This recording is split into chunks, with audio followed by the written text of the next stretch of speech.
buaya hilang. Mungkin urang rana. Hanya terbayang akibat nasib para pejuangnya. Urang rana urangnya memuhudep nama. Urang rana memuhudep na ayah.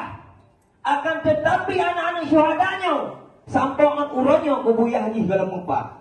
Punya perjuangannya gadah Pak Jarwo bertanya, apakah mereka akan tinggal diam atau tidak? Andai kata posisi Undra ni mandumnya akan terus kena, atanya di pegadah legap, bengeh nebuhan, kubuyah tuan anak empat, bengeh nebuhan, budaya tuan ke bengko, bengeh nebuhan. Itulah yang jadi pertanyaan. Maka untuk tak selamat akan adanya, untuk tak selamat perjuangannya, perlu kita nyambung sabo.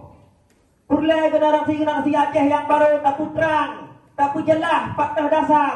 Baik dipikir benderanya sahabat dengan bendera-bendera lain yang dipegang di Aceh ataupun yang dipegang di Jakarta. Sedangkan katanya Laheji bukan di Aceh dan Laheji bukan di Jakarta, akan tetapi di Helsinki.